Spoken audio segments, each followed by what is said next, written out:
जितनी पवित्रता आप अपने जीवन में लाएंगे उतना ही भगवान के आप करीब जाएंगे, और जितना आप अपवित्र होंगे, अपवित्र हो रहेंगे, उतना ही आप जो है आसुरी प्रवृत्तियों से घिरते हुए चले जाएंगे। सीधा सा सिद्धांत है।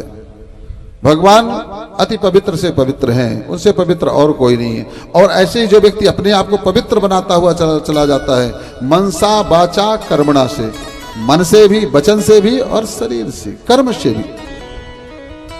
हम अगरबत्ती तो जलाते हैं, हम पूजा तो करते हैं भगवान की, हम लड्डू तो चढ़ा देते हैं भगवान को, हम फल फूल तो अर्पित कर देते हैं भगवान को, मगर भगवान जिसमें रीझते हैं हम उसको भूल जाते हैं। और भगवान रीझते हैं किसमें? हमारे मन में, हमारे कर्म में, हमारी वाणी में पवित्रता होनी चाहिए। हमारा कर्म पवित्र होना चाहिए। कितना भी आप पूजा पाठ कर लीजिए, अगर किसी को धोखा दे करके, दगा दे करके, लूट खसोट करके, गलत तरीके से पैसा कमा रहे हैं, धन कमा रहे हैं, जीविका चला रहे हैं, बेकार है आपकी पूजा पाठ करना। धन तो मिल जाएगा मगर शांति नहीं मिलेगी, क्योंकि भगवान ही शांति का स्वरूप है। शांति तो उसी के जीवन में आ सकती है महाराज जिसके अंदर भगवान का प्रकट हो जाए। जिस अंश पर भगवान जिसके अंदर बैठेंगे उतना उसके जीवन में शांति होगी, उतना ही उसका जीवन आनंदमयी होता हुआ चला जाएगा, उतना ही उसका जीवन सुखमयी होता हुआ चला जाएगा।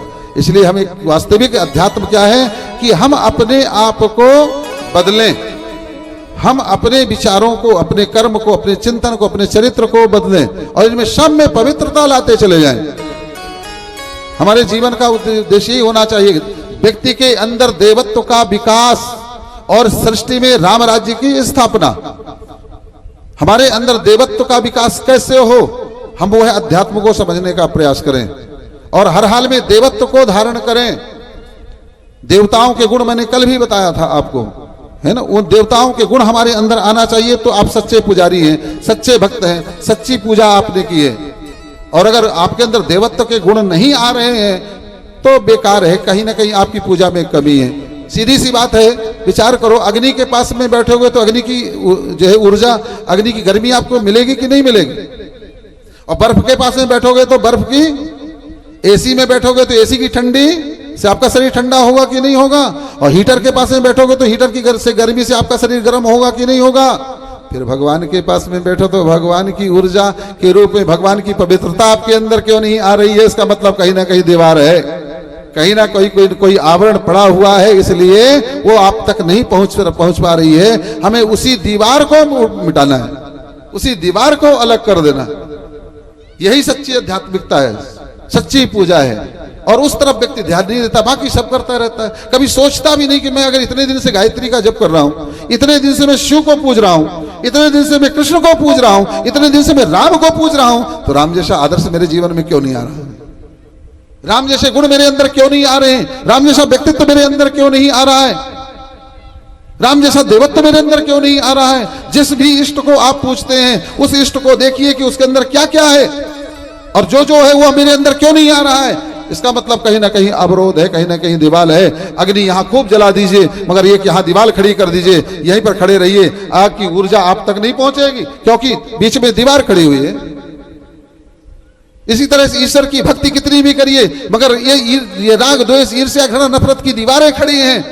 ईश्वर का ईश्वरत्व, देवता का देवत्व आप तक छू भी नहीं जाएगा, फिर किस काम की पूजा और प्रार्थना हुई। बोलिए भक्त वत्सल भगवान की जय हो।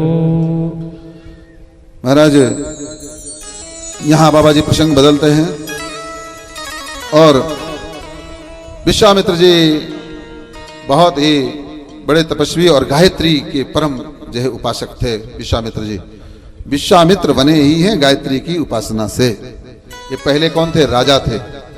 इन्होंने वशिष्ठ जी को एक बार देखा, कामधेनु इनका वशिष्ठ जी के यहाँ आई और सब कुछ इनको जो है प्राप्त हुआ। राजा की शक्ति से बड़ी इनको जो है ब्राह्मण की शक्ति दिखाई दी। तो इन्होंने कहा था कि धिग बलम क्षत्रिय बलम ब्रह्म तेजो बलम बलम। पहले तो ये सोचते थे कि क्षत्रिय का बल सबसे बड़ा बल होता है, मगर नहीं, जब देखा कि संकल्प बल में बड़ी शक्ति होती है, ब्राह्मण के अंदर बड़ा संकल्प बल होता है, तो इन्होंने तय कर लिया कि मैं ब्राह्मण बनकर के बताऊंगा। छत्री से ब्राह्मण बने हैं। गायत्री की इतने हजारों वर्ष तक के महापुरुषण कर करके साधना कर करके और ये जो है ब्राह्मण बने।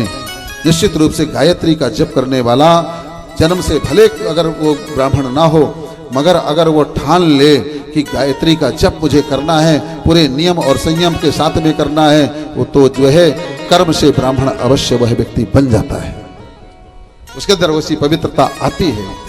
इसलिए गायत्री का जप अवश्य करिए। हर प्रकार की समस्या का समाधान गायत्री है, हर प्रकार की समस्या का समाधान। जो अन्य किसी भी मंत्र से तंत्र से हो सकता है, वह गायत्री मंत्र से भी सारे काम आपके हो सकते हैं और सात्विक तरीके से हो सकते हैं। हम चैलेंज से कहते हैं। गायत्री क्या क्या देती है? स्तुता मया वरदा वेद माता प्रचोदयंताम पाउमानी दुजानाम।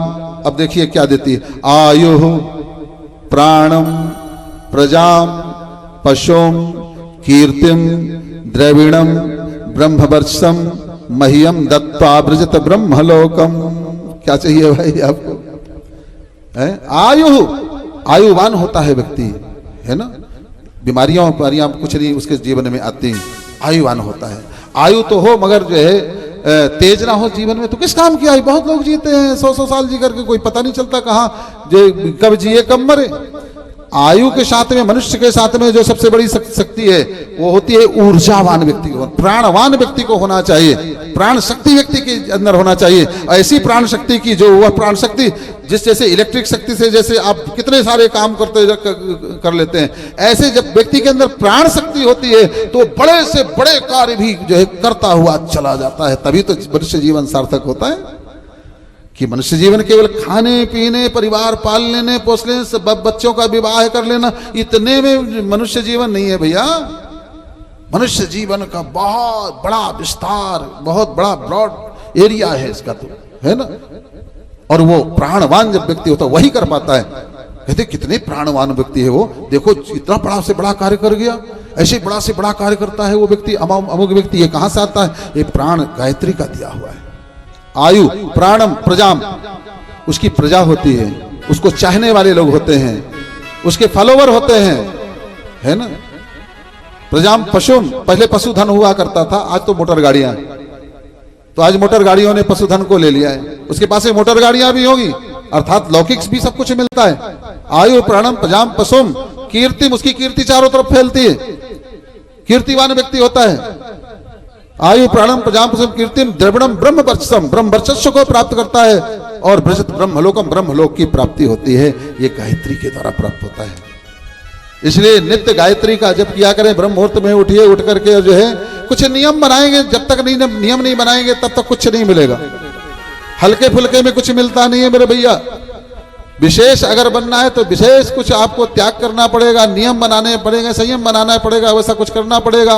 और ये तभी हो सकेगा जब कोई अच्छा गुरु के सानिध्य में आप जाएं, कोई अच्छा गुरु मिल जाए, उसके मार्गदर्शन में चल करके और आप अपना विस्तार करें, है ना।